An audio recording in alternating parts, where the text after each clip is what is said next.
Pues bienvenidos un día más a nuestra asociación, donde semanalmente pues os ofrecemos las conferencias de los viernes, así como otros días los jueves, por ejemplo, pues sabéis que estamos estudiando el libro de los espíritus, estamos comentándolo y os lo recomendamos para aquellas personas que tenéis inquietudes y queréis conocer un poquito más allá de lo que es el mundo espiritual.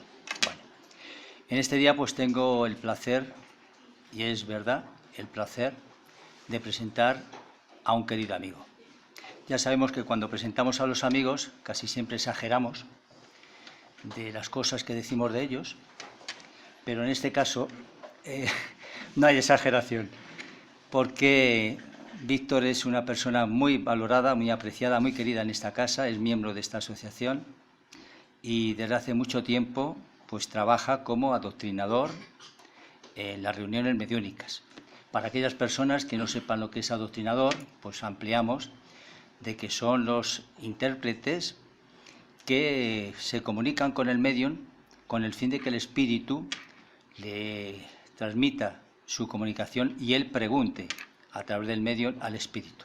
Es decir, es un trabajo pues muy importante, tan importante como el del medium, porque en función de cómo se adoctrine, cómo se trate al espíritu, el espíritu tendrá la confianza de manifestarse o de bloquearse. Si no es atendido debidamente, el espíritu a veces lo que hace es que se bloquea y no se manifiesta. En este caso, Víctor es una persona pues muy afable, muy cariñosa con los espíritus, muy atenta, y los resultados que realiza pues son verdaderamente muy positivos. Y experiencia de ello pues es concretamente la conferencia que nos va a presentar en esta tarde. Es una conferencia basada precisamente en la adoctrinación, unas comunicaciones que recibió cierto día de cierto espíritu, de ciertos espíritus a través de un medium aquí en la casa. Y lo que sí tenemos que decir es que es la primera vez que se arriesga, entrecomillado, se arriesga pues a situarse aquí en el atril e intentar comunicar a todos lo que él siente, lo que él vibra, lo que él percibe. Por lo tanto, Víctor, pues muchas gracias por el arrojo, por la valentía, porque la verdad es que no muchas personas pues están condicionadas precisamente pues para exponer temas que, como siempre, son temas que nos interesan a todos nosotros. Así que, repito, muchas gracias por tu valentía, por estar aquí, y estoy totalmente convencido de que vas a querer repetirlo de inmediato. Así que para que se vaya animando, vamos a aplaudirle si os parece bien.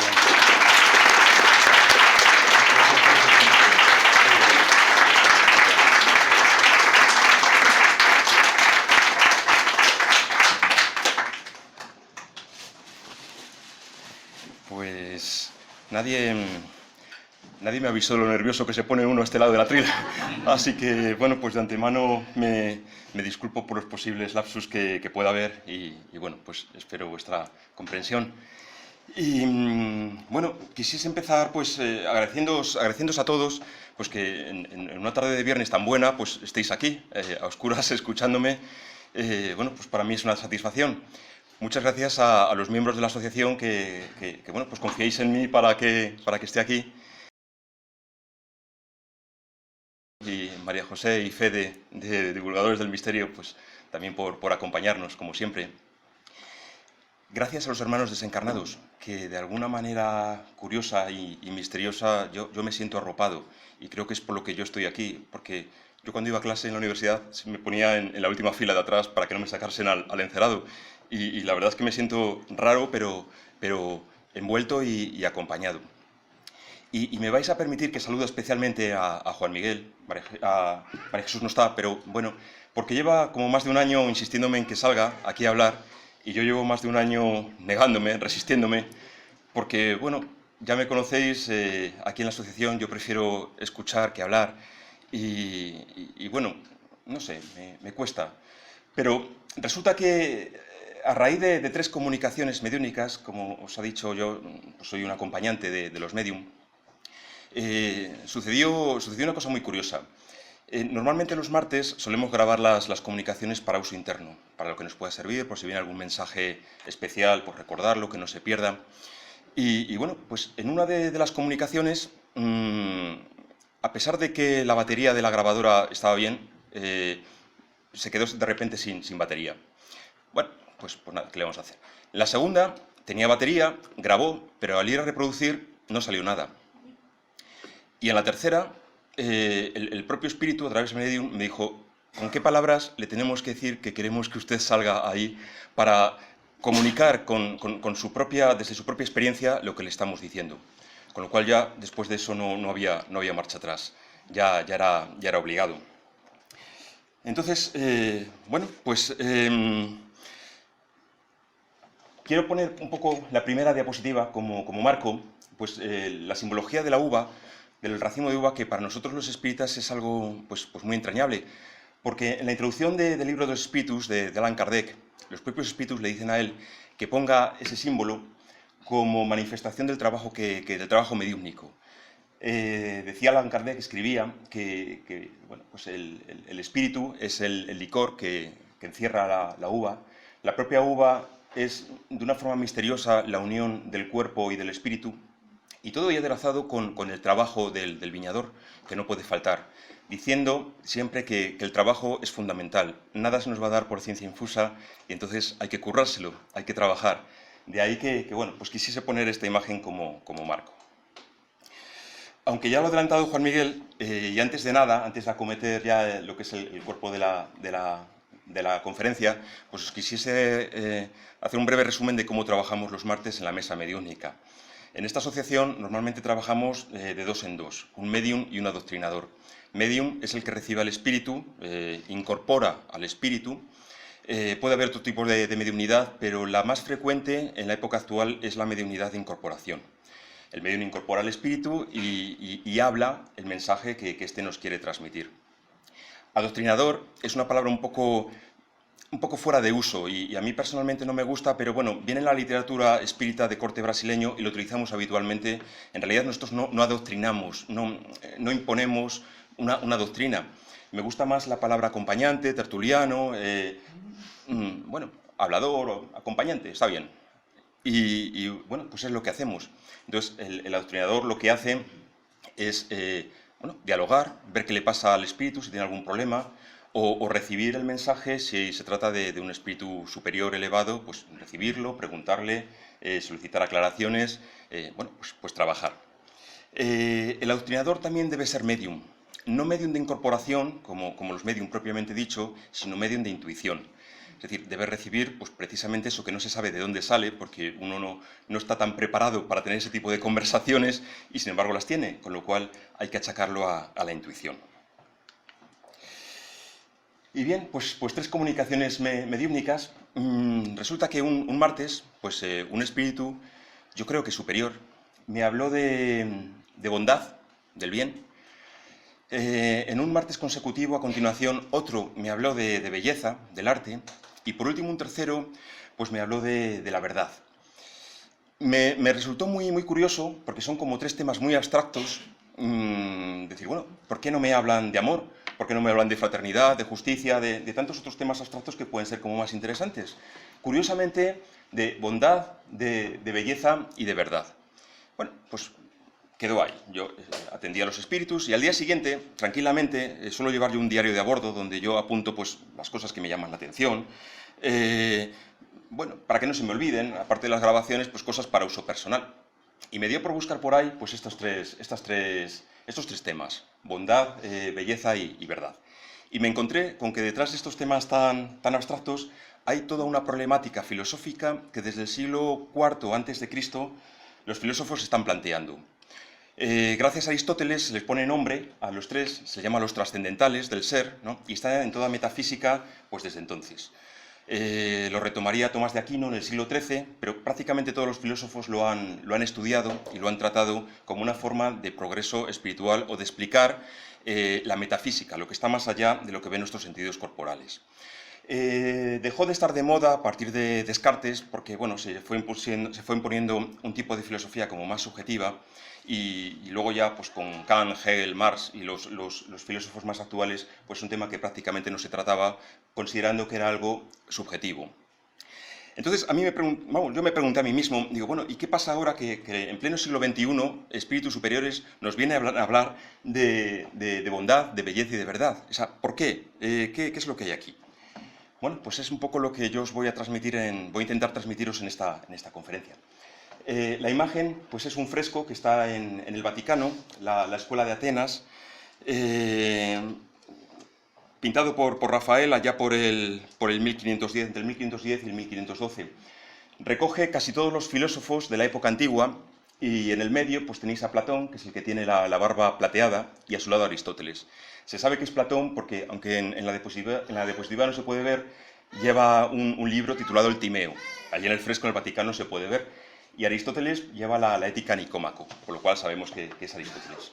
Pero hay algo más interesante. Si os fijáis, Aristóteles está apuntando hacia el cielo. No, perdón, Platón, el de vuestra izquierda, está apuntando hacia el cielo y Aristóteles hacia la tierra. Platón llevó a cabo una filosofía de tipo idealista, el mundo de las ideas, etc. Mientras que Aristóteles prefería una filosofía más material, el estudio del ser, el estudio de cosas como más próximas, ¿no? Esto me parece un símbolo muy interesante porque refleja también mucho el trabajo que hacemos en el espiritismo, es decir, tener una mirada puesta hacia el cielo, hacia lo más elevado, hacia la espiritualidad, pero sin perder de vista que estamos en lo material, estamos encarnados. Esta combinación no debe faltar nunca. Una cosa nos llevaría a un excesivo espiritualismo, con lo cual, pues bueno, puede ser interesante, pero no da todas las explicaciones, y la otra, pues, a un excesivo materialismo. Creo que en el punto medio está el equilibrio y por eso me ha parecido interesante esa imagen de este fresco. Voy a dividir mi conferencia pues, en tres bloques, uno dedicado al bien, otro dedicado a la belleza, otro dedicado a la verdad. Os adelanto que yo no voy aquí a desarrollar pues, toda la filosofía cartesiana y toda la filosofía atomista relativa con los trascendentales, porque saldréis corriendo y aparte que sería demasiado dura. Pero lo que voy a hacer es reflexionar sobre estos temas, ver un poco, a raíz de lo que los espíritus me manifestaron y mis propias indagaciones, pues ver qué podemos sacar aquí, qué pensamientos, si os lleváis algo con el que seguir dándole vueltas en vuestra casa, pues fenomenal, y si no, pues no pasa nada. Por cierto, que he mantenido los nombres en latín, pues un poco por, ¿cómo decir? A nivel personal, creo que es interesante hacer una pequeña rebeldía contra una modificación que quieren hacer del bachillerato, eliminando las humanidades. Entonces, se quita de los planes de estudio la filosofía, la historia, el latín, por supuesto. Y yo creo que no debe faltar nunca. Bien está que estudiemos matemáticas, física, química, biología, pero el estudio de las humanidades nos da libertad para pensar, nos da libertad para oponernos, nos da libertad para tener un criterio propio. Entonces, que no falte nunca.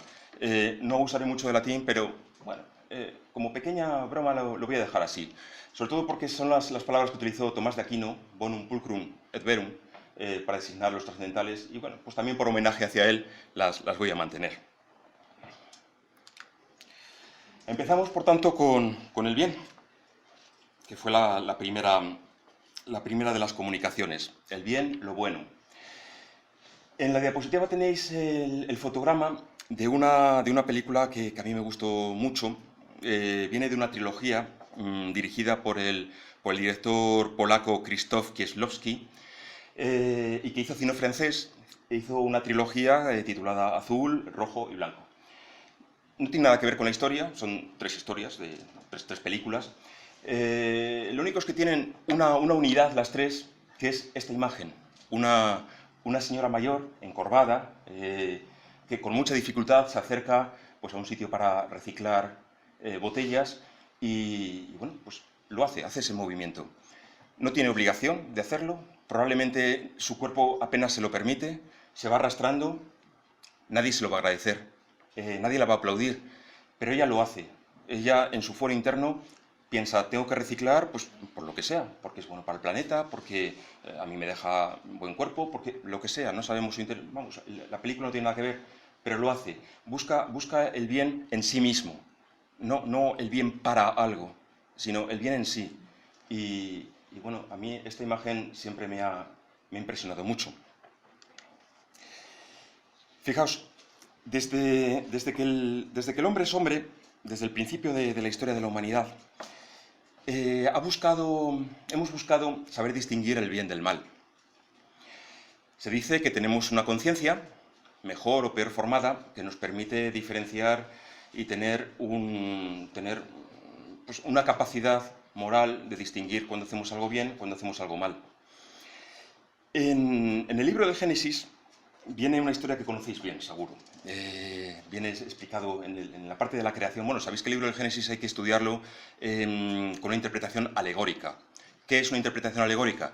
Pues es aquella en la que uno lee un cuento, no se interpreta literalmente, y se saca una enseñanza, una moraleja que normalmente es una verdad y además aplicable.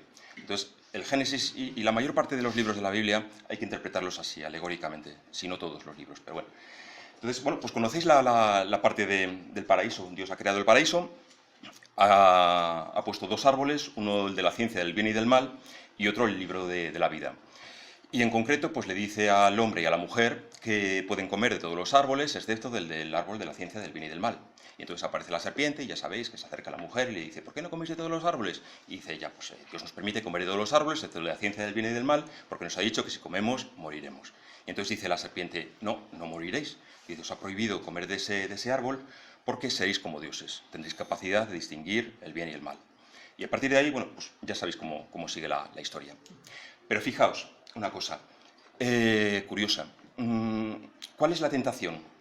La tentación, no se aparece, la serpiente no se aparece diciéndole a Eva, vas a tener un collar de perlas, un abrigo, un vestido bonito, un traje chaqueta de Chanel, un tío impresionante porque este Adán pues no te sirve. O sea, no va por ahí la tentación, sino que es muy sutil la tentación. El conocimiento del bien y del mal porque seréis como dioses. Entonces, ¿qué es el conocimiento? ¿Para que tanto nos atraiga? ¿Para que tanto tiempo le tengamos que dedicar? ¿Para que a veces tanto nos frustre? Es una pregunta que quiero dejar por ahí, un poco colgada, luego le daremos respuesta. Sobre todo porque conocimiento y sabiduría no es lo mismo. A nosotros los espíritus nos están diciendo continuamente, no confundáis conocimiento con sabiduría. Uno se puede pasar la vida buscando un conocimiento, leyendo libros, yendo a conferencias, los espíritas, los rosacruces, no sé qué, los masones, tal. Pero si ese conocimiento no transforma su vida para bien, se queda en una búsqueda que nos puede fatigar. Entonces, la tentación es muy curiosa porque esa búsqueda nos puede absorber. Y si no se convierte en algo práctico, pues es una pena. Es una pena. Por cierto, estos son cuadros, no tienen mucho que ver con el libro del Génesis, pero me gustaron. Es de una exposición que hubo en la sala Alcalá 31, que es una sala que tenéis aquí, en la calle Alcalá 31, como dice su nombre. Es gratuita, abierta al público, es de la Comunidad de Madrid y normalmente siempre lo que hacen es llevar artistas jóvenes para dar a conocer sus obras. Entonces, bueno, necesitaba un árbol y me pareció bonita. Bien, entonces siempre, históricamente, se ha buscado el tener claro qué está bien y qué está mal. Y si puede ser por escrito, no siendo que alguien que venga después vaya a hacer una interpretación diferente y la liemos. Aquel, bien lo sabéis, es el código de Hammurabi, inscrito en una losa de diorita. Actualmente se conserva en el Museo del Louvre. Recoge pues, un código de leyes en la época de Hammurabi, descubierto en Mesopotamia, y tiene hasta 282 leyes. No fue el primero de los códigos, al parecer hubo otro código en la ciudad de Ur, del siglo XXI a.C. El código de Hammurabi se dice que es de 1750 a.C., o sea, ponemos en la época de Cristo y Chad 18 siglos hacia atrás, pues esa es la época en la que se hizo la compilación de leyes. Bueno, pues bien sean en estos códigos o bien sea en leyes de tipo religioso, como puede ser la Torá, o leyes de los hombres, siempre ya ha habido como una necesidad de poner por escrito qué está bien y qué está mal. ¿Qué motivo hay para esta recopilación? Pues decir que hay leyes que son tan esenciales, tan importantes, que ni siquiera los reyes las pueden modificar. Y ese es el origen de la estela de Hammurabi. Es algo que debía estar permanente, se ponía normalmente en medio de las plazas de los pueblos, indicando, para que todo el mundo lo supiese, la publicidad, leyes que había de cumplirse. Este tipo de leyes, lo mismo que las que están en la Torá, se basan en la justicia conocida como la ley del talión, el ojo por ojo y diente por diente. Es decir, si tú me la haces, tú me la pagas. Es lo que se entiende. Claro, esto lleva a un sentido de justicia, pero nos podemos preguntar, ¿lo justo siempre es bueno? O al revés, ¿lo bueno es siempre justo? Y esto nos lleva a multitud de discusiones que tenemos incluso en nuestra época actual, de aplicación de las leyes, que consideramos que no hay justicia, o que para que haya algo de lo que entendemos por bien intuitivamente, no se está produciendo esa justicia. Es por eso que ha habido necesidad, muchas veces, de llegar a una concepción, pues a lo mejor como un poco más espiritual del bien. Se ha querido ver en las enseñanzas de los distintos maestros espirituales algo que complete esa justicia de los hombres, ese ojo por ojo, ese diente por diente, ese algo más. El Maestro Jesús sorprendió ya en su época pues con unos estándares bastante elevados que aún hoy pues, nos resulta difícil de cumplir. Todo aquello de perdona a tus enemigos, si alguien te pide que le acompañes una milla, acompáñale dos, si te piden la capa, dale también el sayo. En fin, son estándares espirituales tan elevados que incluso aún hoy pues, le damos vueltas, intentamos reflexionar sobre ellos, intentamos ver si se puede reinterpretar o adaptarlos a nuestra situación. En realidad bastante difícil, pero que ahí está. Y dicen los que lo han llevado a cabo que es camino cierto de progreso espiritual. Y curiosamente, el Maestro Jesús jamás admitió para sí el título de bueno. Hay un párrafo por ahí que se recoge en casi todos los evangelios canónicos, en el cual Jesús se encuentra con quien llaman el joven rico, que es un joven que bueno, debía estar en una situación económica buena, que se acerca y le dice, maestro, ¿qué debo hacer para heredar la vida eterna? No, le dice, maestro bueno, ¿qué debo hacer para heredar la vida eterna? Entonces, lo primero que dice Jesús es, ¿por qué me llamas bueno? Dice, solamente Dios es bueno. Como diciendo, vamos a ver, estamos en camino. Es decir, y muchas veces más importante que el destino es el camino en sí, con lo cual no nos anticipemos. Y lo decía pues un espíritu elevado encarnado en misión como era pues el Maestro Jesús, ¿no? La imagen es un fresco, bueno, pues de una iglesia, de cualquier iglesia de Rumanía, que el año pasado pues hicimos un recorrido por ahí en verano y unos frescos impresionantes, todos de tipo ortodoxo, y que, bueno, pues a mí la verdad que me impresionaron mucho. Está en blanco adrede, porque quiero plantear una pregunta, dicho lo anterior. ¿Es que entonces el bien solamente tiene una naturaleza espiritual? Es decir, para hacer bien el hombre, el ser humano, tiene que creer en Dios o en algo trascendente, o tiene que tener su vida organizada en una búsqueda del conocimiento. Respuesta, afortunadamente no.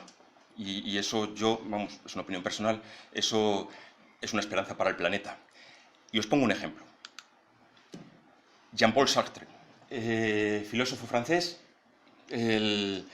bueno, pues llevó a cabo, bueno, él era ateo, era anticlerical, propuso una filosofía que se conoce como existencialismo, de corte humanista, y bueno, conocido también como el que aplicó en Francia pues el marxismo humanista. Muy anticlerical, eso está claro, y ya desde su primera juventud. Bueno, pues hay una anécdota muy interesante de este hombre, a quien yo tengo un respeto muy elevado. Este hombre, allá a finales de los años 30, fue llamado a filas, como tantos jóvenes franceses, y cuando los nazis invadieron Francia, pues fue hecho preso e internado en un campo de concentración. En Stalag 12, que es un campo de concentración que se encontraba al noroeste de Alemania. Bueno, he optado, por cierto, por poner una foto de 4 años después del momento de la liberación, porque siempre que ponemos fotos de campos de concentración terminamos con un bajón impresionante, con lo cual he optado por poner la del momento de la liberación y por eso están los presos sonrientes.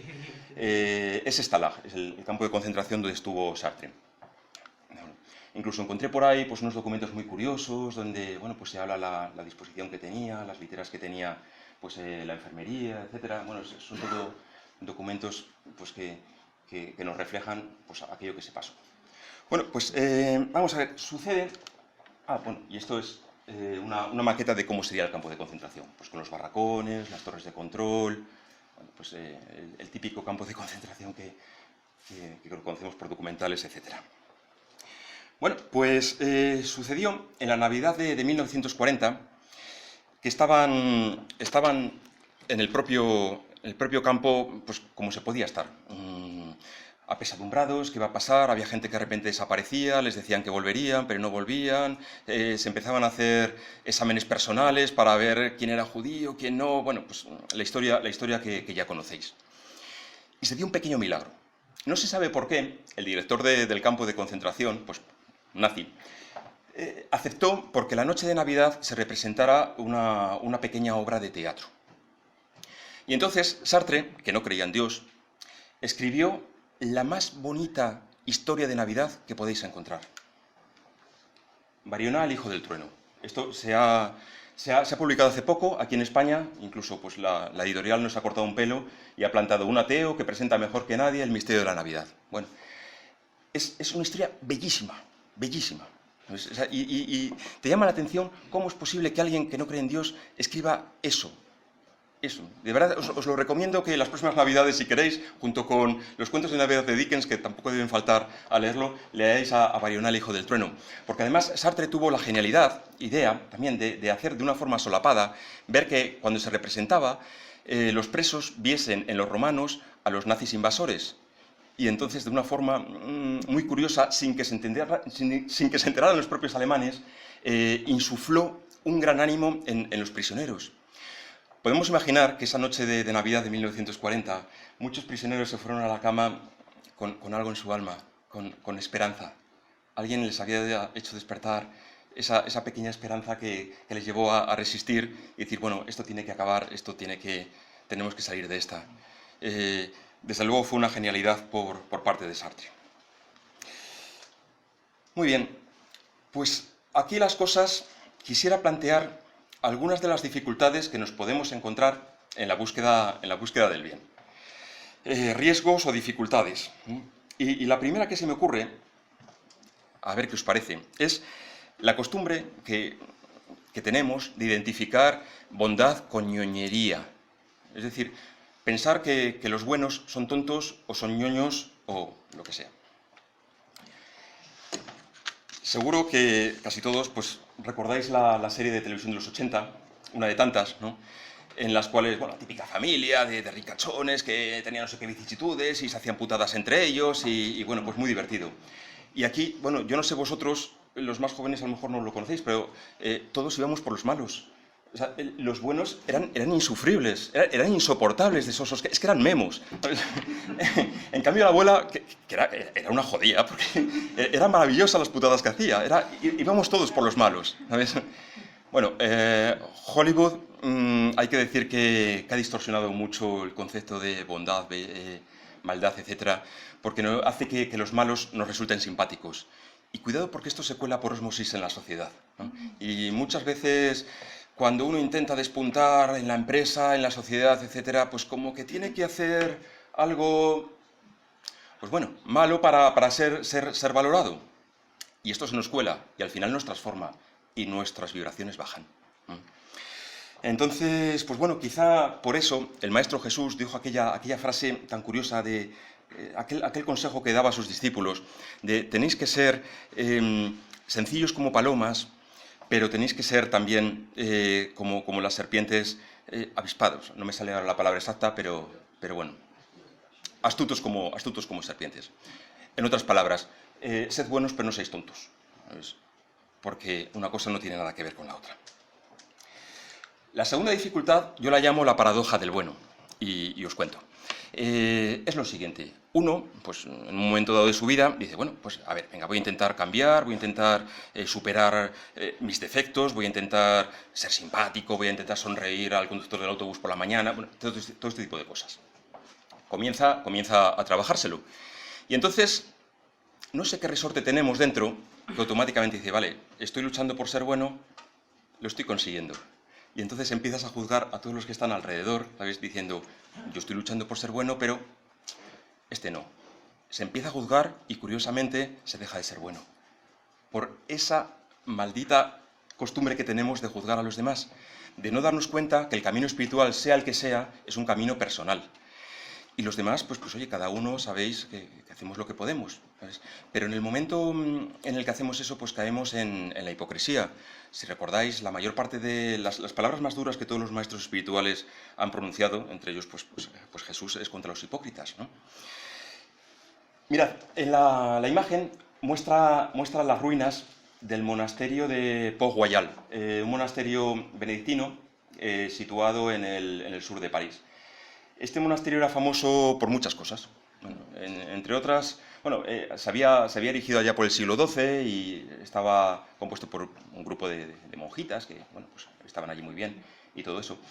Y había costumbre de que las reinas de Francia fuesen allí al monasterio a faire le Pâques, a hacer las Pascuas, a hacer una especie de retiro espiritual en la época de Semana Santa. Entonces allí fue pues, María de Médicis, la mujer de Enrique IV, Ana de Austria, que fue una infanta española casada con Luis XIII, María Teresa de Habsburgo, casada con Luis XIV. Bueno, yo no sé por qué estoy aquí dando la lista de las reinas de Francia, pero no así las siguientes. María Leszczyńska, esposa de Luis XV, una mujer de Polonia que se casó con este monarca, y por supuesto ya no María Antonieta, porque años antes este monasterio fue cerrado por una curiosa herejía.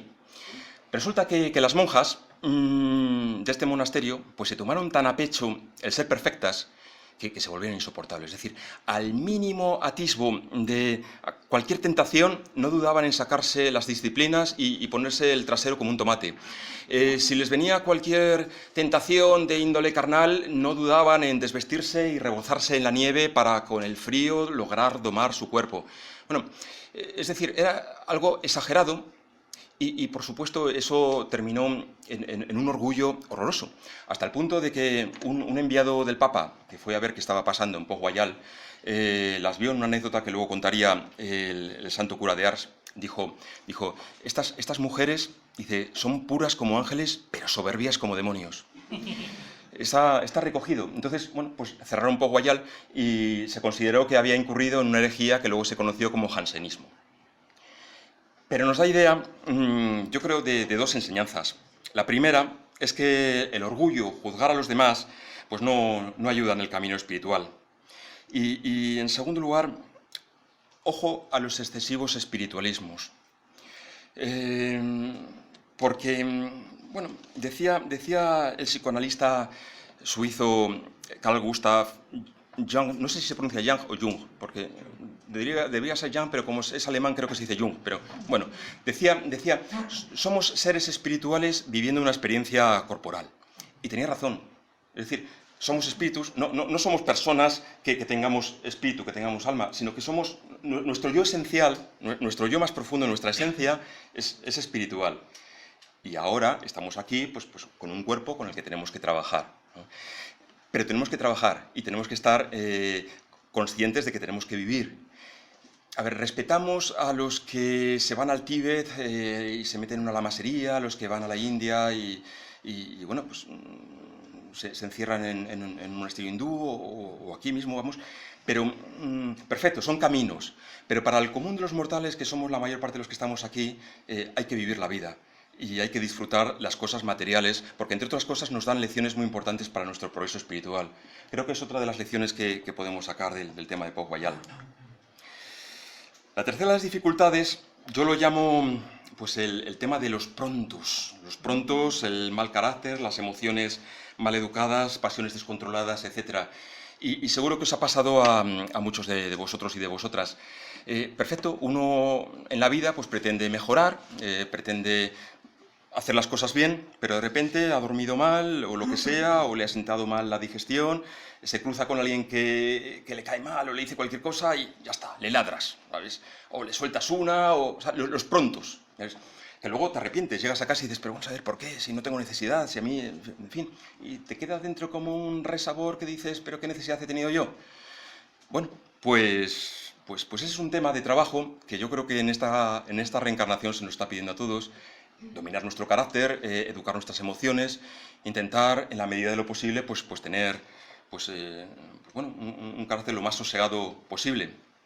Y para ello hay muchos hay muchos medios para trabajar este tema, pero yo no desdeñaría nunca las enseñanzas que las sabidurías orientales nos aportan, más aún en estos tiempos en el que tenemos tanta facilidad para tener acceso pues, a enseñanzas de yoga, de meditación trascendental, de budismo, etcétera, de tantas otras escuelas. Casi todas ellas nos dan un consejo muy interesante que es vivir en presente, es decir, conseguir que nuestra cabeza no esté continuamente rememorando el pasado, cosas que han sucedido, o que la imaginación se vaya a posibles futuros, porque eso no nos ayuda, nos mete dentro del cuerpo pues, unos nervios que hace que no estemos tranquilos y que saltemos. Bueno, de todas las escuelas, un poco por afinidad, yo he puesto aquí los 5 principios de Reiki. Juanma y yo hace algún tiempo nos iniciamos en Gendai Reiki-O, que es de los linajes de Reiki pues el más espiritual, no es el que está propiamente orientado a la sanación, sino más bien al trabajo espiritual, que es en definitiva pues, lo que estábamos buscando. Entonces, los trabajadores de Reiki todos los días pues, hacen esta oración que la he dejado así en japonés, en honor a Mikao Usui, que fue quien desarrolló, fue un espíritu muy elevado, probablemente también en misión, que desarrolló pues, el Reiki. Y bueno, lo he dejado en japonés también por rebeldía hacia el bachillerato, que hace que las humanidades, etcétera, etcétera, ¿no? Bueno, pues aquí vienen los 5 principios, que es una cosa como muy sencilla, y empiezan tan solo por hoy. Dice, no te enojes, no te preocupes, sé agradecido, trabaja diligentemente y sé amable con todos los demás. Es como muy sencillo, pero si uno se para a pensarlo, tiene su complejidad. Pero a mí, sin embargo, a efectos prácticos me sirve mucho, porque que yo lea en el Evangelio, ama a tu prójimo como a ti mismo, hombre, pues bien, es muy bonito, pero cuando yo subo en el autobús, ¿qué queréis que os diga? Yo no amo al conductor, no le odio, entendedme, pero no le amo, ¿sabes? En cambio, que me digan, sé amable con el conductor del autobús, lo entiendo, y soy amable con el conductor, y a veces soy demasiado amable, porque a veces me paso, pero soy amable. Y creo que genero como una vibración a mi alrededor que bueno, pues es alegre y ayuda. Bueno, es un ejemplo de tantos otros. Hay miles de escuelas, unas orientales, otras occidentales. Tampoco podemos echar atrás pues, tantas escuelas, pues bueno, desde la Cábala hasta meditaciones de todo tipo, cristianas, incluso precolombinas en América, chamánicas. Da igual, hay muchas escuelas, lo importante es que elijáis la que elijáis, pues la utilicéis, que os sirva, y cuando os deje utilizar, pues busquéis otra, lo de siempre, el camino, ¿no? Un consejo común a todas esas dificultades que estaba comentando, y es la confianza en la intuición, que también salió un poco antes. Esta es la imagen de la primera edición del Libro de los Espíritus de Allan Kardec, y aquel es el mausoleo en el que él está en París. Y quisiera leer textualmente la pregunta 75 del Libro de los Espíritus, que le preguntan, mejor dicho, pregunta él, dice, ¿es exacto decir que las facultades instintivas disminuyen a medida que crecen las facultades intelectuales?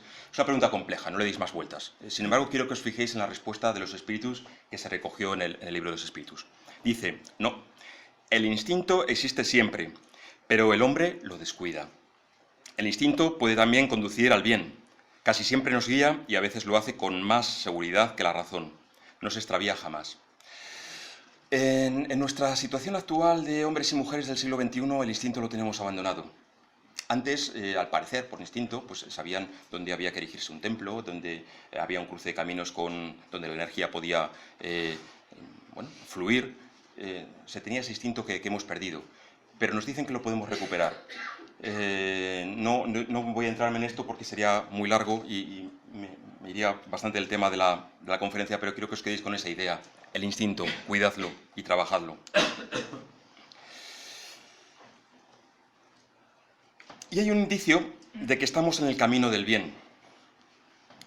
Este indicio es la preocupación sincera por los demás. Y os cuento dos cosas. En relación con la imagen que tenéis a la izquierda, es el ábside, ¿sabéis? El ábside, la parte curva que hay al fondo de las iglesias. El ábside de la iglesia de la Transfiguración en el monte Tabor en Israel. La imagen es bien conocida, en la escena del Evangelio en el que están Pedro, Santiago y Juan con Jesús. Jesús les acaba de decir que en breve va a ir a Jerusalén y le van a crucificar. Entonces ellos se desaniman muchísimo, se vienen abajo, porque claro, qué faena, su amigo, no sé qué, han vivido mucho, pues se quedarían como nos quedaríamos todos si nos dice un amigo, oye, que voy a partir, ¿no? Entonces, bueno, pues Jesús, por animarle, les lleva al monte Tabor y se transfigura en algo que yo diría que hay una mediunidad impresionante, porque hay dos apariciones. Por un lado aparece Moisés, que tenéis a la izquierda con las tablas de la ley, y aparece también Elías. Entonces, y se está muy bien. Se está tan bien, bueno, pues como cuando pasamos al cuarto de pases a recibir energía, que estamos dentro tan bien que decimos, nos podríamos quedar aquí todo el día, porque hay una vibración tan maravillosa que decimos, pues está bien, ¿no? Entonces, se conoce que ahí en el Monte Tabor se estaba muy bien. Y Pedro, que es el que está a la izquierda, que por cierto, no sé por qué lo han representado en plan machote, con el pecho al aire, pues dice Pedro, maestro, que bien se está aquí, hagamos 3 tiendas, una para ti, otra para Moisés y otra para Elías. Fijaos, hagamos 3 tiendas. Él no habla de sí mismo, él se olvida de sí mismo. Se olvida de Juan, se olvida de Santiago. Juan es el que está aquí y luego vendrán escritores americanos y dirán que sí, María Magdalena estaba porque parece una mujer. No, Juan es que era un adolescente, por eso no tenía barba.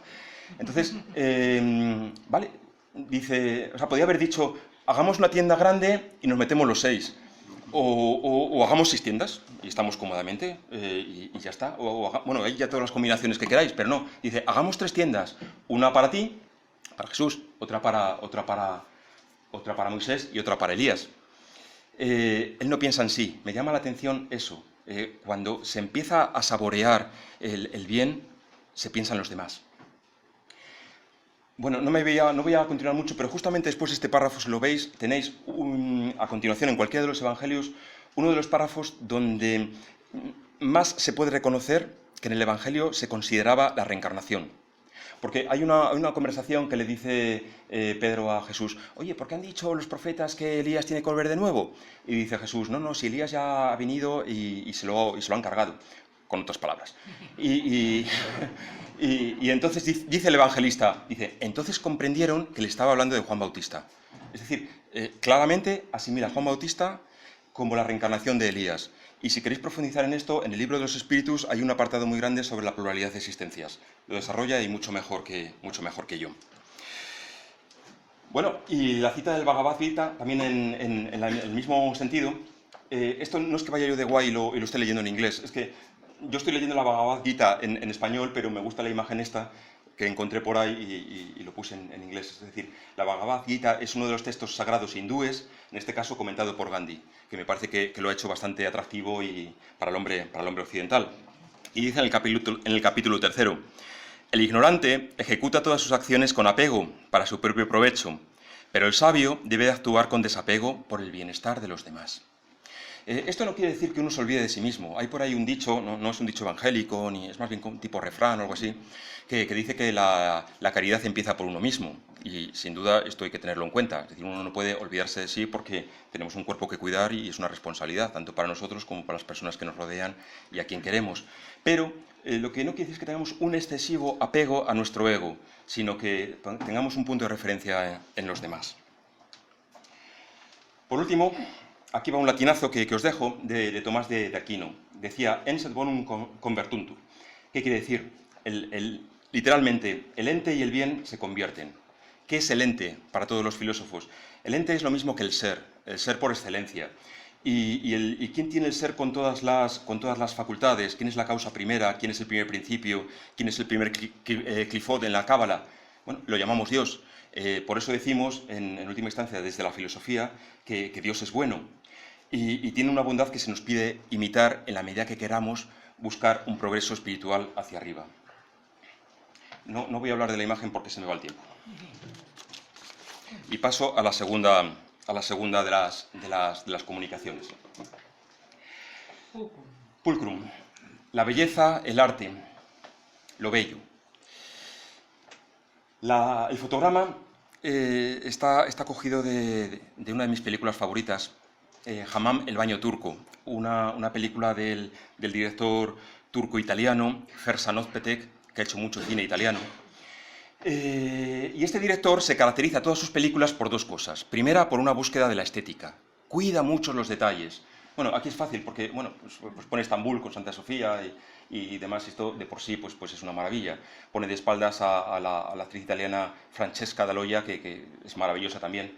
No es que sea una belleza al uso o al canon, pero tiene una personalidad impresionante. También cuida pues, detalles como pueden ser pues bueno, desde las tomas hasta decoración de interiores, de exteriores, bueno, pues cuida mucho la estética. Y la segunda característica de todas sus películas es que nunca falta una mesa compartida. Una cena entre amigos, una comida familiar, un grupo de personas que se reúnen, brindan, comen. ¿Qué nos quiere decir con esto, desde mi punto de vista? Pues, bueno, dos cosas. Primero, que hay algo espiritual en la belleza. La belleza no es algo meramente físico, sino que trasciende. Y en segundo lugar, pues lo de siempre, que bueno, no debemos olvidar pues la faceta, la experiencia corporal de la que nos hablaba Jung, ¿no? Por eso creo que es interesante este director y toda su obra, por este equilibrio que, si os estáis dando cuenta, viene desde el principio, desde que hablábamos de Platón y Aristóteles. Pues bien, ¿qué es la belleza? ¿La belleza es algo espiritual? ¿Qué es el arte? ¿El arte solamente debe representar lo bello o no? Hay corrientes artísticas que se llaman feísmo, que es llevar lo que se considera feo, pues ponerlo en una sala de exposiciones para imitar. En fin, son preguntas que nos podemos hacer y preguntas que se está haciendo el hombre desde los primeros tiempos. El otro día leí en un periódico, que no voy a decir el nombre, solo que tiene 3 letras, una B, una C y una A, pero no voy a decir su nombre. Bueno, tiene una sección de ciencia muy curiosa, ¿no? A mí, vamos, me parece muy interesante, ¿no? Y hablaba de que hace 60.000 años ya, al parecer, había homínidos que hacían representaciones en las cavernas. Eso nos pone en época muy anterior al Homo sapiens. Nos pone en la época de los neandertales, que sabéis que es una especie distinta a la nuestra, aunque por ahí se debate si tenemos genes suyos o no. Pero ya desde entonces se hacían representaciones pues pictográficas, ¿no? Esta no es de las más antiguas, esta es la Caverna de las Manos, situada en Patagonia, Argentina, y es como de unos 7.000 años antes de nuestra era, cuando quizá incluso ya aquí en Europa ya estamos metidos en la edad del hierro. Pero bueno, me sirve por 2 motivos. Todos los historiadores del arte, cuando se han planteado si el hombre primitivo hacía arte, cuando hacía cosas en las paredes, decían, bueno, ¿eso por qué lo hace? ¿Lo hace el arte por el arte o lo hace por magia para ver que luego la caza se dé bien? ¿O lo hace porque, en realidad, si lo analizas, pongo yo mi mano, soplo y queda ahí, bueno, que hoy no tendría ningún valor? Pero sin embargo, entonces, pues tenía un interés muy grande. Y esta caverna en concreto fue definitiva para que los historiadores del arte decidieran que había algo trascendental en las representaciones de las cavernas, había algo espiritual. ¿Por qué motivo? Porque esto no tiene un acceso fácil, no está a la entrada, sino que hay que hacer un camino muy complicado y peligroso, incluso para los hombres de entonces, para llegar a ello. Es decir, había como algo especial, pero que de una forma curiosa quisieron protegerlo de los elementos, de los ataques de los animales, etc. Y esto, unido al hecho de que encontraron excavaciones al lado de la cueva, ya fue definitivo, porque cuando esas excavaciones me refiero enterramientos, porque cuando se entierra un cuerpo muerto quiere decir que tiene cierta importancia para nosotros, que consideramos que hay algo más. Entonces, eso sirvió para validar la hipótesis de que ya desde entonces, desde los primeros tiempos, pues el hombre en sus representaciones, el ser humano hablo, en sus representaciones buscaba algo trascendente. ¿Qué es la belleza? Platón dio una definición pues como muy interesante, muy práctica.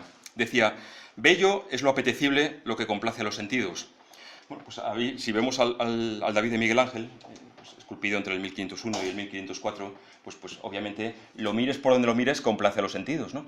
Y bueno, pues porque tiene unas proporciones, una armonía, una delicadeza en los rasgos que obviamente pues complace a los sentidos. Entonces, se ve que la búsqueda de la belleza pues conlleva pues, una mayor sensibilidad, una mayor valoración pues, de lo que nos impresiona. Otro fotograma, en este caso de una serie de televisión de los 80, basada en una novela del escritor inglés Evelyn Waugh. La novela se titula Retorno a Brideshead. Se hizo una película funesta hace unos 7 u 8 años que os aconsejo que no la veáis, pero sin embargo la serie es muy interesante porque es totalmente fiel a lo que pretendía comunicar Evelyn Waugh. Esta serie, la novela, es la historia de Charles Ryder, fundamentalmente, que es el joven que está a la derecha. Es un estudiante de arte que, en principio, él es escéptico de todo, por no decir ateo, pero de estas cosas en Oxford coincide con el otro joven, Sebastian Flyte, que es un aristócrata de una familia pues, muy apoderada en Estados Unidos, que da la casualidad de que son católicos. Entonces, a él le invitan con mucha frecuencia a su castillo, etc., y a él le supera pues, ese ambiente, no monjil, pero sí que continuamente se está hablando de religiosidad, etc. Le supera bastante, pero él es un buscador de la belleza. No es un esteta, propiamente, es decir, no hace de la belleza un dios, pero sí busca y se plantea, y lee, y investiga, posteriormente se hace artista, se hace pintor, hasta que en un momento dado, al final de la novela, se produce la conversión. Hay quienes dicen que es un reflejo de la conversión de Evelyn Waugh al cristianismo, pero en realidad, si lo buscáis, es una conversión a la espiritualidad, es decir, a considerar que hay algo más que la mera materia, y que contemplando lo que es bello, pues como que hay algo que por dentro se remueve, ¿no? Hay una frase que he copiado que dice Sebastian Flyte, en un momento dado, dice: ¿puede alguien sentir el mismo tipo de emoción ante una mariposa o una flor que el que se siente ante una catedral? Y se responde a sí mismo, dice: sí, yo lo siento, dando a entender pues que efectivamente esa sensibilidad, ese gusanillo que nos atraviesa la espalda a veces ante algo bello, pues es que nuestro espíritu se está removiendo. El caminante sobre el mar de nubes, de Friedrich, 1818. Poneos en su lugar. Podéis sentir hasta vértigo. Si os ponéis en lugar del hombre, sentís el frío, sentís, bueno, pesadumbre, no se sabe. Desde luego transmite mucho, porque tenemos sensibilidad. Os cuento ¿cómo voy de tiempo? Os cuento una anécdota breve. Trabajando con un espíritu, en este caso un espíritu necesitado. La medium era Marilia, que creo que está por allí, y se presentó un espíritu frívolo, de los que en el libro de los espíritus se cataloga como espíritu frívolo. En vida había sido pues, una señorita de bien y se había preocupado únicamente pues, de sí misma, de estar guapa, de gustar, de ir a las fiestas, todas estas cosas, ¿no? Y entonces estaba atrapada, falleció, y estaba atrapada pues en sí misma, es decir, no podía ver más allá de sí. Por supuesto, yo cuando empecé a trabajar con ella ni siquiera sabía que se había muerto, con lo cual el papelón era tremendo, porque lo más complicado es decirle a veces a un espíritu que no sabe pues que su cuerpo está muerto, porque se ríe de ti y dices, tururú, dice, demuéstramelo, y a ver cómo se lo demuestras.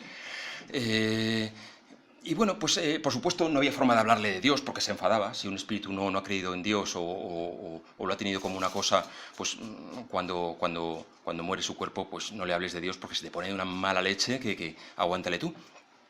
Y no había forma de hablarle de bondad porque ella no había tenido bondad en su vida, ni de verdad. Bueno, pues esta chica, hablando, dio la casualidad de que ella había estudiado piano. Bueno, pues nada.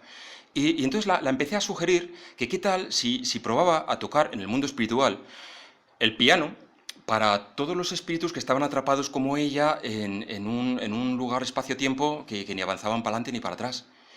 Y oye, eso lo comprendió a la perfección. El pensar que ella podía hacer algo bello para los demás, a partir de ahí, saltar de ahí a la verdad y a la bondad, el caso se resolvió. Con lo cual, os lo cuento para aquellos que os estáis formando aquí como doctrinadores. Estos 3 caminos, bondad, belleza y verdad, tenedlos presentes porque os puede salvar de muchas situaciones donde no sepáis adelantar. Hay un peligro en la apreciación de la belleza que está en la sociedad actual. Y ese peligro es que la belleza, lo bello, es fácilmente manipulable y usable para fines comerciales, marketing, etc. Por ello, nos insisten que para ser guapo tenemos que ser jóvenes, tenemos que vestir a la moda, tenemos que comportarnos de una determinada manera, tenemos que someternos a los cruentos arañazos de una operación, a lo mejor, para arreglar nuestro rostro, no sé qué. Bueno, toda esta serie de cosas.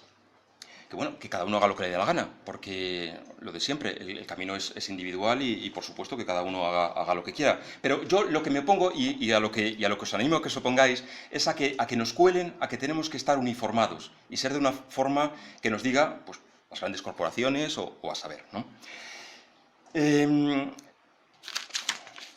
he pasado... Vale, esta es la que quería. Se trata de unas fotos que fueron ganadoras en el certamen de fotografía. Son fotos de un fotógrafo turco que se llama Bakçelis Fragiadakis. Y si os dais cuenta, en todos los certámenes de fotografía siempre salen ganadoras fotos sobre personas mayores. ¿Por qué? Bueno, contempladlo. No son los cánones de belleza a lo mejor que nos puede imponer Hollywood, pero si veis a esta mujer, ¿qué os transmite? Una vida de trabajo, de preocupaciones, tal vez haya sobrevivido a sus hijos, que dicen que es lo más duro que le puede pasar a una madre.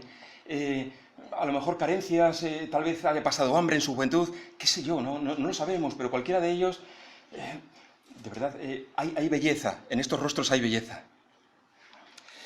Y esta otra está tomada también de una exposición en la Sala Alcalá 31, se tituló Canon, de un escultor llamado Matteo Maté, que cogió el canon clásico de las esculturas grecolatinas. Lo único es que se dedicó pues, a hacer modificaciones, pues poner barriga, o poner unos pechos caídos, o arrugas en la cara. Bueno, todo para hacernos reflexionar. ¿Es que hay fealdad en esto? ¿O la belleza va por otros tiros que una perfección estética? Por curiosidad, os cuento algo que yo le planteé al espíritu. En este caso, el medium era Enzo. Y yo quise ser un poco pícaro y que el espíritu me confirmara algo que a mí me gustaba. Veréis, a mí me gusta la música clásica de la época del barroco, porque sí. Y bueno, pues yo pensaba, bueno, pues es la música perfecta, porque matemáticamente tiene esto, porque produce una armonía, que no sé qué y tal. Y entonces le dije, claro, yo pensé, se ha presentado un espíritu que me está hablando de belleza a través de Enzo, que se dedica a la música. Con lo cual, fenomenal. La tengo yo aquí, le voy a decir que me confirme que la música barroca es maravillosa, ¿no? Total, que se lo planteé. Y el espíritu, que con mucha frecuencia los espíritus superiores nos rompen los esquemas, y en este caso lo hizo, y encima tenía un pelín de... Bueno, me dice el espíritu, dice, hermano, dice, la música barroca era maravillosa en la época del barroco. Dice, pero usted vive en el siglo XXI. Es decir, tuvo que venir un espíritu a decirme que estamos en el siglo XXI y que qué hacía yo escuchando música barroca. Bueno, y entonces continuó el espíritu y me dijo, el artista, cuando el artista es de verdad, lo que hace es una búsqueda, una exploración. El artista no se queda en lo que ya tiene, en lo que han hecho otros, intenta reproducirlo, sino que busca, ensaya. En 2009, junto con otro pack de cosas, vino a mi vida la cantante Björk, y desde entonces, bueno, pues raro es el día que en mi casa no se escucha a Björk, y a mí me cuesta mucho entenderla, pero a una persona con quien comparto la vida le cuesta mucho, y escuchamos a Björk. Incluso hicimos una vez una cola para estar en primera fila de 13 horas. Se hacen muchas cosas por amor, pero... Bueno, quiero poner este ejemplo de una cantante islandesa donde se dedica a eso, a buscar, a ensayar, con sonidos, con tonos de voz, con instrumentos, con ropas, con luces, con sombras, con... Maravillosa, maravillosa. Una búsqueda continua. No es fácilmente comprensible, porque lo importante hay que estudiarlo y lo importante hay que trabajarlo, pero creo que se adecúa bastante a lo que el espíritu me quería transmitir. El artista cuando es de verdad, y es de verdad cuando no actúa por dinero, lo que hace es que o bien recuerda belleza de los mundos espirituales, si es que es un espíritu superior, o bien tiene una intuición de que hay una belleza excelente, sublime, y de alguna forma con nuestros medios, con nuestras manos, bueno, pues con lo que podemos, con una composición musical, intentamos representarlo sabiendo que esa belleza sublime, tal vez hasta que no evolucionemos, no la vamos a conocer. Pero mientras intuimos que existe y eso nos atrae. Entonces yo quise ir un poco más adelante y le pregunté al espíritu, bueno, ¿y el feísmo? El feísmo hablábamos antes, es una corriente estética que propugna que lo feo debe ser arte. y en concreto le puse este ejemplo. Y ahora me vais a perdonar porque, por el tema escatológico.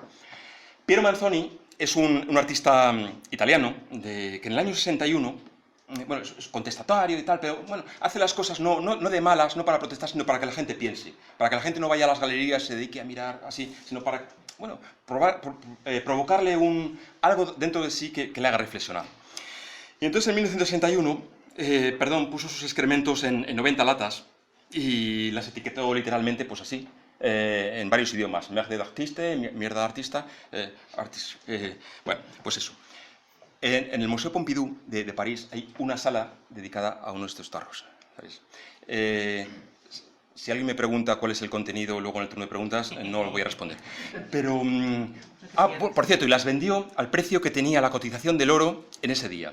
Es decir, en 90 gramos de eso, lo que haya dentro, pues, ¿cuál es el precio del mercado de oro? Lo que fuese, pues es el precio que puso. Las vendió en el mismo día las 90 latas. La última lata, que se subastó en 2007, se valoró en 124.000 euros. Nos hace pensar de todas formas. Claro, él cuando empezó como todos los artistas, que ni Blas le aceptaba, y él veía que Picasso hacía un garabato en una servilleta de papel, la vendía y al cambio 200.000 euros. Y dice, bueno, ¿qué pasa aquí, no? Entonces, bueno, empezó por esta línea, no pretende, quizá ni siquiera se lo plantea si eso es arte o no es arte, pero quiere que nosotros reaccionemos y nos preguntemos, ¿sabes?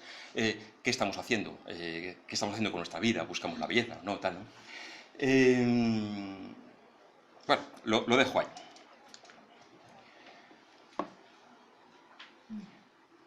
Esto, bien, terminó el espíritu a través de Enzo, pues dándome como dos pinceladas de cómo sería la belleza en los mundos espirituales, donde si las cosas van bien, pues algún día las conoceremos. Entonces, bueno, cuando Pablo dice por ahí, no sé si en los Hechos de los Apóstoles, que en relación con el cielo ni ojo vio, ni oído oyó, pues probablemente estaba intuyendo cosas así. La belleza en los mundos espirituales va a ser excelente. Nosotros aquí tenemos unas limitaciones. Creo que nuestros ojos pueden ver a partir de 3 fotones en adelante, podemos distinguir una serie de colores, o nuestros oídos creo que llegan hasta 12 decibelios, porque ya a partir de ahí llegan los ultrasonidos que los animales los pueden escuchar, pero nosotros no. Bueno, imaginaos una vez que no tengamos, no estemos sometidos a estos límites de nuestros sentidos, cómo serán los coros. Es decir, cuando se dice alegóricamente los coros angélicos, probablemente nos quieran decir algo tan sublime que aquí pues no lo podremos ni imaginar. Llego a la tercera parte de la conferencia, en este caso pues para hablar por fin de la verdad, del verum.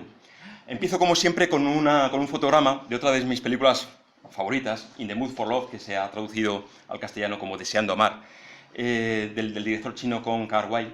Se estrenó allá por el año 2000 y fue pues, muy premiada por la crítica, y muestra la historia de 2 personas que se encuentran, se atraen, pero sin embargo no llegan a estar juntas, porque en la vida de cada uno de ellas hay una mentira. No es una gran mentira, probablemente sea una mentirijilla o una cosa más bien de tipo social, está ambientada en un Hong Kong maravilloso de los años 50. Entonces, por culpa de esa mentira, no hay una aproximación total que podría haber dado lugar a un gran amor. Entonces, bueno, pues ¿qué es la verdad? ¿Qué es la verdad que tanta importancia puede tener en nuestra vida? Esta pregunta la hizo Pilatos en el juicio que hizo a Jesús. De esto, que es un hecho además histórico que no solamente está en los evangelios, sino que también historiadores como Flavio Josefo en las antigüedades judías, Tácito, Suetonio o Plinio el Joven han recogido pues, que en esa época hubo en Jerusalén un juicio a un líder espiritual bastante conflictivo, del cual se encargó Pilatos. Pilatos era un funcionario romano que estaba de muy mala leche por haber sido destinado a Palestina, porque era pues, lo peor del imperio. Y entonces lanzaba como preguntas geniales y todos le escuchaban y yo, ha dicho que es la verdad, fijaos y tal, Pilatos se plantea que es la verdad, qué maravilloso y tal. Bueno, iba en ese plan, era una persona como muy superficial. Y nos dicen los textos sagrados que Jesús calla. El mismo Jesús que en el Monte de los Olivos pues, había hablado a las muchedumbres, donde continuamente había animado, había desarrollado pues, bueno, todo lo que es la nueva noticia, pues frente a Pilatos calla. Quizás sea porque ante lo superficial Jesús no tiene nada que decir. Quizá es que lo superficial es una barrera para la espiritualidad. ¿Qué es la verdad? 3 siglos y medio antes, Aristóteles había dado una de las definiciones de verdad más exactas con que contamos todavía. Había dicho Aristóteles que la verdad es adequatio rei et intellectus. Bueno, él lo dijo en griego. Lo que pasa es que esa definición la recogió luego Tomás de Aquino, que está enterrado aquí en los Jacobinos de Toulouse, que es una iglesia maravillosa hecha con ladrillo, que es la especialidad de esta iglesia, ¿no? Entonces, la definición es adecuación de nuestro intelecto y la realidad. ¿Esto qué quiere decir? Que si yo adecuo mi mente a la realidad, estoy en la verdad. Por tanto, si yo no adecuo mi mente a la realidad, estoy en la mentira. Y realidad no es únicamente lo material, también existen realidades espirituales, con lo cual tenemos que adecuar nuestra mente a la realidad, sea material o sea espiritual, para estar en la verdad. ¿Y qué quiere decir esta definición? Adequatio rei et intellectus. Pues quiere decir que la verdad está ahí fuera, como continuamente nos recuerdan nuestros queridísimos compañeros de serie Mulder y Scully en Expediente X, ¿no? La verdad está ahí fuera y hay que buscarla. Esto supone que nosotros no construimos la verdad. Nuestra mente no construye la verdad está ahí fuera y nos la tenemos que currar. Fijaos, hay una anécdota, ¿sabéis? Goebbels era el ministro de propaganda del Tercer Reich, soltó una frase lapidatoria, y lo peor es que dura todavía, ¿eh? Dijo Goebbels que una mentira contada el suficientemente número de veces se convertía en verdad. Bueno, esto si lo analizas se te pone la carne de gallina, sobre todo porque hay asesores presidenciales de grandes potencias, bueno, y también de pequeñas potencias que eso lo llevan a rajatabla. Repiten y al final se expande y bueno, pues una mentira se convierte en una verdad. Eso es tremendo. En la comunicación que tuve, pues en este caso con el espíritu que manifestó pues todo el tema de la verdad, me trasladó que en el mundo espiritual están muy preocupados por la situación de la verdad en la actualidad en nuestro mundo. No hace falta que nos lo diga un espíritu, lo sabemos. Mienten los políticos, mienten las empresas, mienten las grandes corporaciones, mentimos nosotros. La mentirijilla social está así, ¿sabes? Oye, ¿vienes al cine? No, que tengo que llamar a mi abuelita. Y luego no, ¿sabes? Que no te apetece. Pues joder, pues, no me apetece.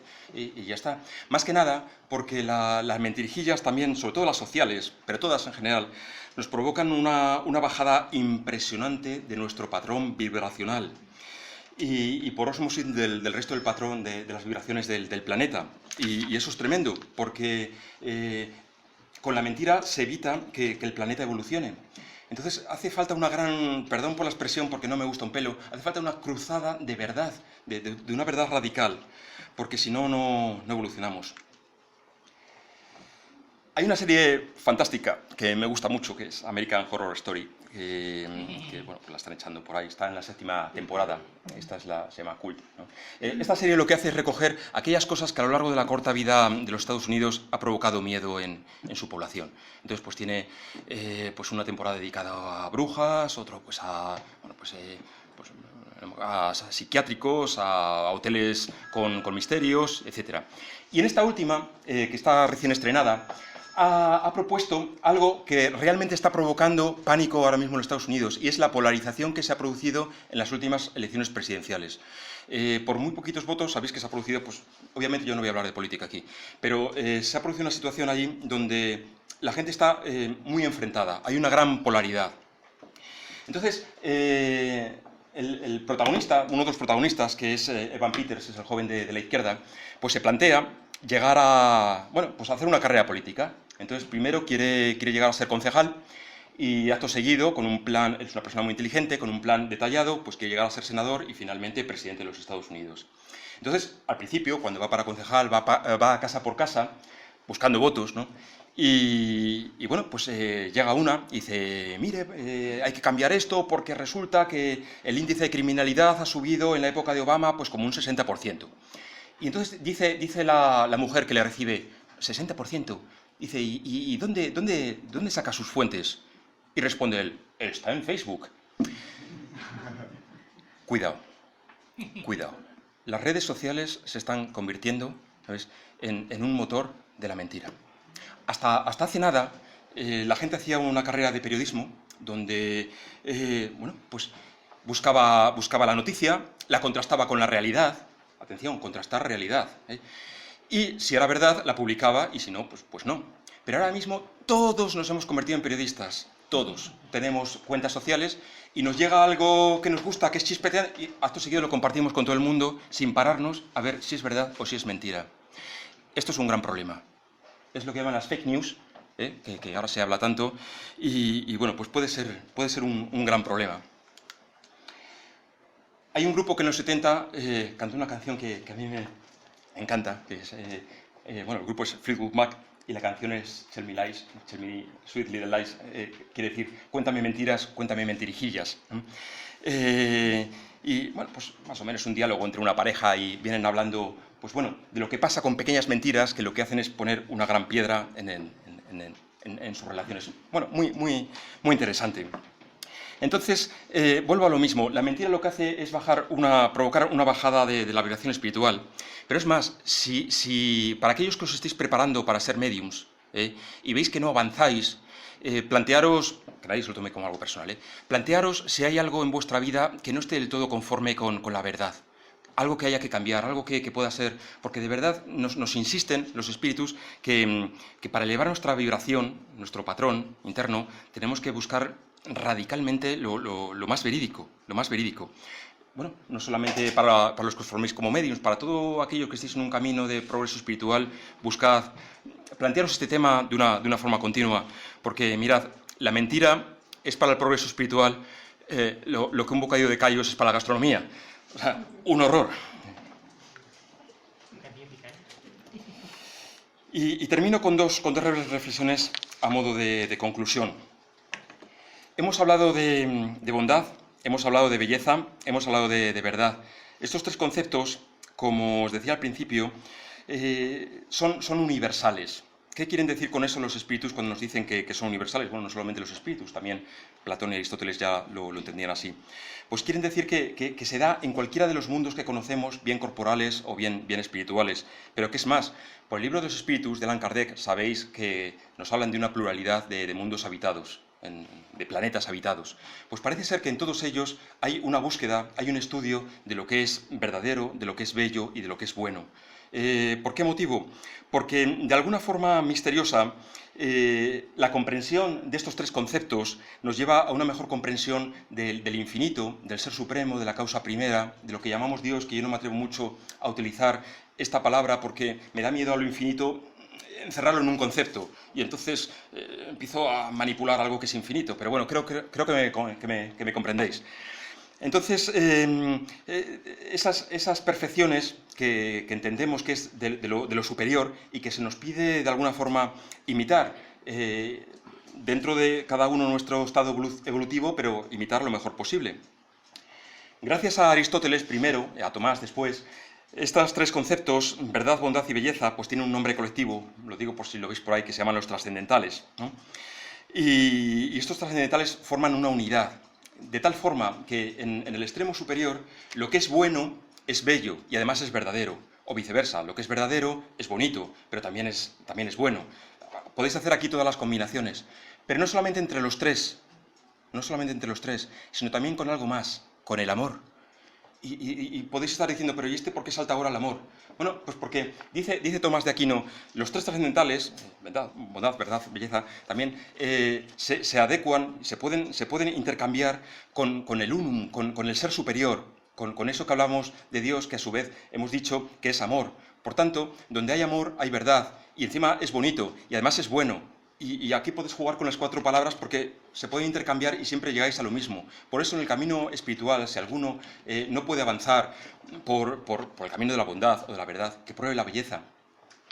Vosotros habéis oído hablar de la noche oscura del alma de Santa Teresa. Y probablemente muchos de vosotros, a mí me consta, algunos no os conozco, pero a otros sí, a mí me consta que muchos sois buscadores espirituales y habéis tenido vuestras noches oscuras del alma. Eso es cuando uno llama a Dios y Dios no responde, llamas a los espíritus y los espíritus no responden, llamas incluso a los seres encarnados, a hombres y mujeres, paseas por la Gran Vía, hay una gran multitud, pero te sientes solo, por dentro el alma llora. eso es la noche oscura del alma. Y además no solamente propio de Santa Teresa, todos los autores místicos relatan que en un momento dado de su vida han pasado por esa prueba. La otra Teresa, la de Calcuta, en unas recientes memorias que se han publicado, parece ser que tuvo su noche oscura del alma, y algunos de vosotros sabéis bien de qué hablo. Bueno, pues en ese momento, si no sirve hablar de amor, si no sirve hablar de belleza, si no sirve hablar de verdad, probad con el arte. Es una tontería, pero de verdad, id a salas de arte, id a museos, escuchad música, id al teatro, pintad, haced una poesía, leed, os vais a sentir acompañados y en última instancia vais a ver que por dentro os eleváis, os crecéis. Quedaos con este concepto, los cuatro trascendentales se intercambian. Si no sirve uno de los caminos, elegid cualquiera de los otros, pero elegidlo.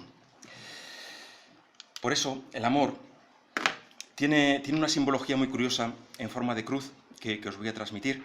Se dice que la cruz es el símbolo del cristianismo porque allí es donde falleció el Señor. Pero, sin embargo, también sabéis, por muchas conferencias que se han dado aquí, que la cruz es un símbolo precristiano. Está en todas las culturas y tiene además un contenido simbólico muy importante.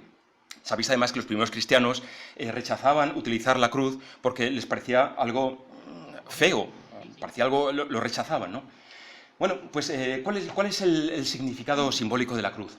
Pues bueno, la cruz, por supuesto, está formada por dos líneas, una horizontal y otra vertical. La horizontal, pues, es la corriente, el flujo de energía que viene de arriba a abajo.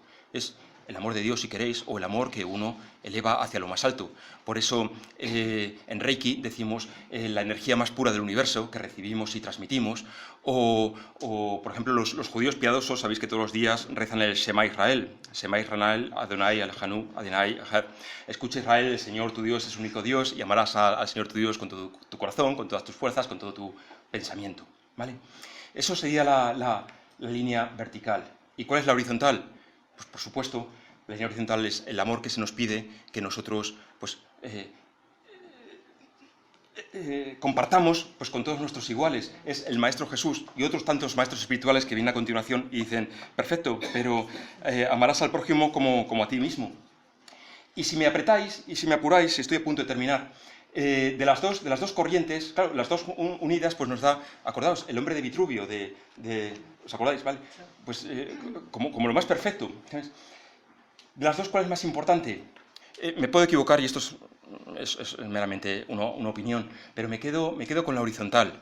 Por aquello que decía decía Juan, el discípulo joven del Señor, si alguno dice, yo amo a Dios, pero odia a su hermano, es un mentiroso, porque el que no ama a su hermano, a quien puede ver, ¿cómo puede amar a Dios a quien no puede ver?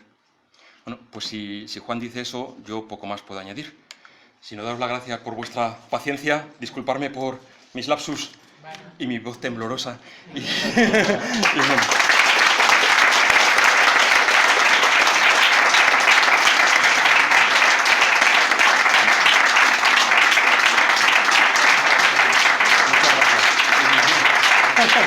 Gracias. Vale.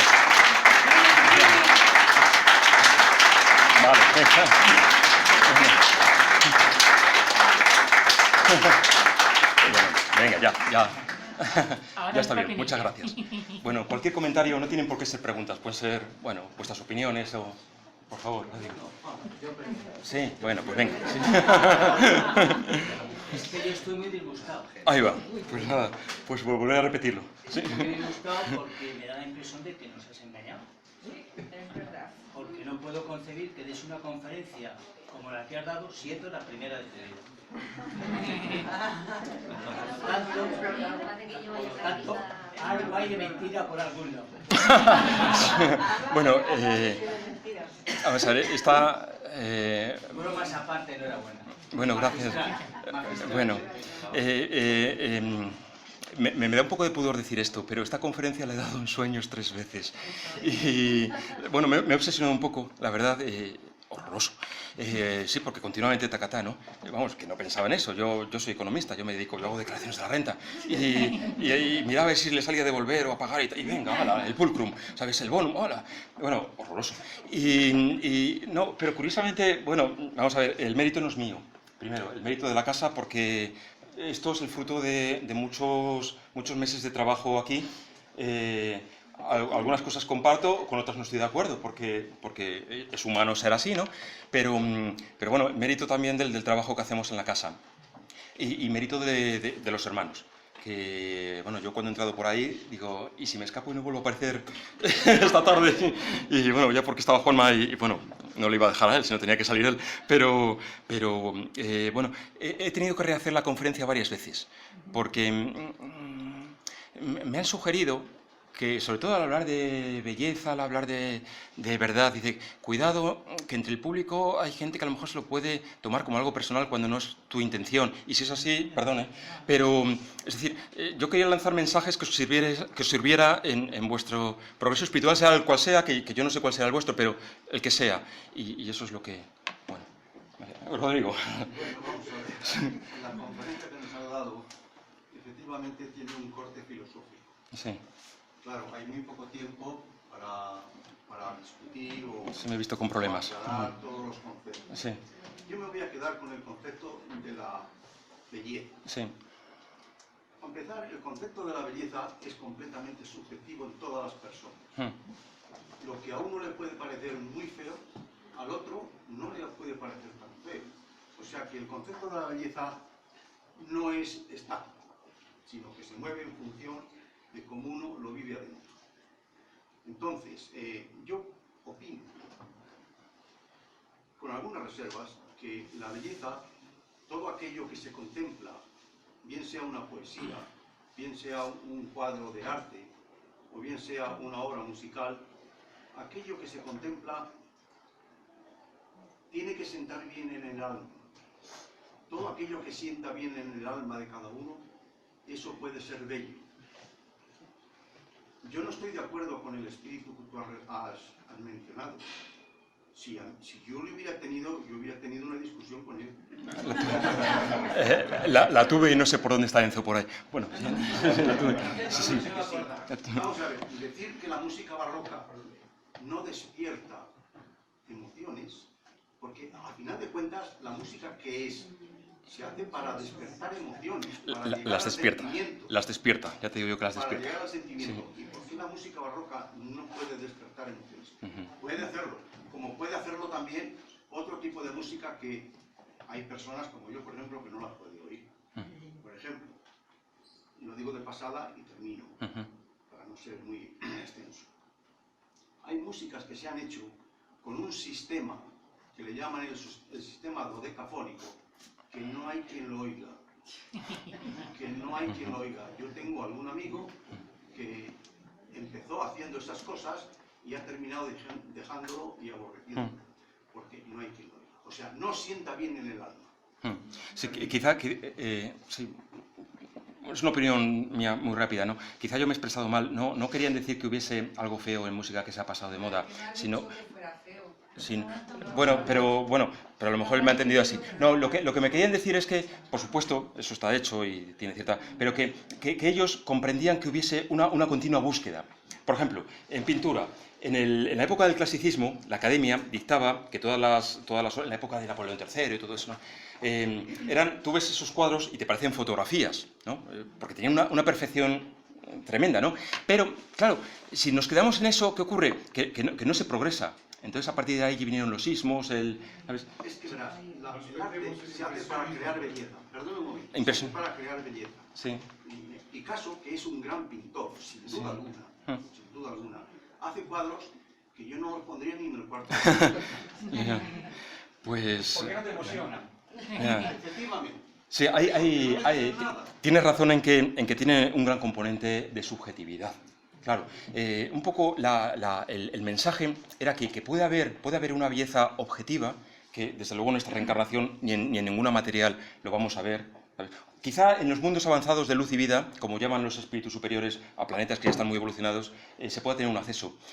Hay una belleza y mientras tanto la tenemos que buscar. Es decir, era un poco el mismo mensaje. A veces en un camino, lo hablaba contigo el otro día, a veces en un camino es más importante el propio camino que la meta, porque mientras caminamos estamos vivos y progresamos, buscamos. No, sí. No sé quién, bueno. Sí, no lo sé. Pero bueno, habla tú, luego doy la palabra a quien. Sí. Bueno, la conferencia, evidentemente, si las personas buscamos la excelencia en la vida, Sí. o sea, tú has logrado la excelencia y nosotros hemos presenciado excelencia esta noche. Tu bautismo de fuego, bueno, fue... Bueno, venga, vale, otro tema, vale. Sí. Y la cuestión es esa. Tú puedes concebir, por ejemplo, me voy a quedar con el tema de la verdad, Sí. el tercer tramo. Sí. ¿Tú puedes concebir una única verdad, una verdad absoluta? Creo que la respuesta es la misma. Creo que existe una verdad absoluta, pero no sé si estamos capacitados para vislumbrarlo. Hay maestros espirituales muy elevados que probablemente lo hayan vislumbrado por intuición.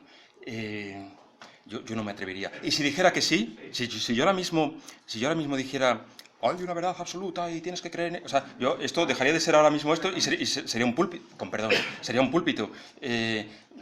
No ese es el camino. Creo que puede haber una verdad absoluta, pero creo que en esta reencarnación... Ahí estoy de acuerdo contigo absolutamente, porque en este plano, el tridimensional, el dual, o sea, tú puedes tener una idea y yo tener otra sobre el mismo hecho, y tú creer que lo tuyo es la verdad y yo que la mía es la verdad, y los dos podemos tener razón, porque tú tienes verdad de tu lado y yo de la mía. Yo siempre he pensado que en este plano lo opuesto a la verdad no es una mentira, sino otra verdad. Es un tema bastante... Y si nos metemos en teoría de redes ya ni te cuento. Pero bueno, eso lo dijo Bob Dylan, además, o sea, lo de antes. Nada que añadir. Nada que añadir. Sí. Por eso hay 4 evangelios, que son 4 visiones de una misma persona. ¿Y cuál evangelio sería verdadeiro? Son los 4. No, los 4 son puntos de vista distintos. Sí. Son puntos de vista distintos. Entonces, tú lee el que quieras, mira a ver qué te despierta en tu interior. Contrasta con tu propio alma, con tus propias visiones, creencias, compara. Yo no sabría responder a esa pregunta, porque además es una pregunta experiencial. Es decir, lo mismo que a veces te preguntan, oye, ¿con cuál de los textos sagrados te quedas y tal? No lo sé, es que con todos, porque la Bhagavad Gita es una pasada. Lo que pasa es que, claro, tiene un peso cultural muy importante y muy alejado de nuestro mundo occidental, entonces hay que leerlo, bueno, todos. Yo creo que todos tienen chispazos que pueden servir. No sé si había alguna mano más.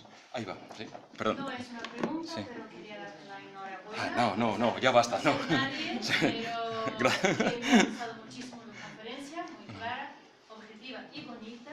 Bueno. Y creo que has puesto 3 reflexiones muy importantes que son la base de lo que nos puede ayudar a avanzar un poquito más. Ojalá, yo con esa idea lo he hecho y ahora, no sé si hay alguna pregunta más, pero para terminar yo quiero hacer un agradecimiento muy especial a Juanma, porque es el que ha montado las diapositivas, porque si hubiesen sido las mías no habría habido belleza. Entonces, desde luego, un gran porcentaje de verdad, gracias a Juanma, que me ha ayudado muchísimo con esto.